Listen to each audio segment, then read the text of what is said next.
সাবধানী হাঁটি তো দুর্ঘটনা ঘাটি। কি অবস্থা হয়েছে বিস্তারিত দেখাবো এই ভিডিওর মাধ্যমে আপনাদেরকে। কি ঘটেছে, আসলে কি ঘটেছে, কারণটা আপনাদেরকে সমস্ত কিছু এই ভিডিওতে দেখাবো। দেখুন কি অবস্থা হয়েছে। দেখলে বোঝা যাবে যে হয়তো কিছু একটা বড় ধরনের অ্যাক্সিডেন্ট হয়েছে, কিন্তু নয়, অবশ্যই নয়।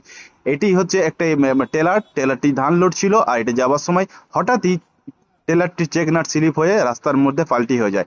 আর যে কারণে হচ্ছে সাইড দিয়ে যাচ্ছিল একটি ঠিক এমন মতো সময় একটি মহিন্দ্রা গাড়ি ইট বোঝাই নিয়ে সাইড দিয়ে যাচ্ছিল, আর ওই সময়তেই ওই গাড়িটির উপরে পাল্টি হয়ে যায়। আর এই জন্য বলি যে প্রত্যেক বছর এরকম ধরনের ঘটনা ঘটতে থাকে। তাই ট্র্যাক্টর মালিক এবং ড্রাইভার উভয় পক্ষকেই জানাচ্ছি, অনুরোধ করছি যে আপনাদের টেলারের চাকা অবশ্যই চেক করে নেবেন। সিজন চলছে, এরকম ধরনের ঘটনা ঘটলে বড় ধরনের ঘটনা ঘটতে পারে। পথ চলতি মানুষ এবং গাড়ি উভয় পক্ষেরই কারো কিছু হতাহত খবর কিছু পাওয়া যায়নি। মতো অবস্থায় আপনাদেরকে সকলকে জানাই যে রাস্তায় চলাফেরার সময় অনেক সাবধানতায় চলাফেরা করুন।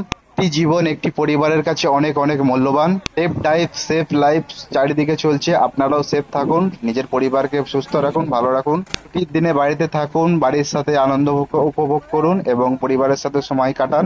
হোলির দিন হ্যাপি হোলি সবাইকে জানাই। ভালো থাকুন, সুস্থ থাকুন, আর এরকম ধরনের ঘটনা থেকে এড়িয়ে চলুন। এরকম ধরনের ঘটনা প্রায় মাঝে মধ্যে দেখা যায়, তাই অবশ্যই আপনাদেরকে জানাবো যে এরকম ধরনের ঘটনা যাতে না ঘটে তার জন্য কি করতে হবে। হ্যাঁ, অবশ্যই কি করতে হবে এটা আপনাদেরকে শুনে রাখা দরকার।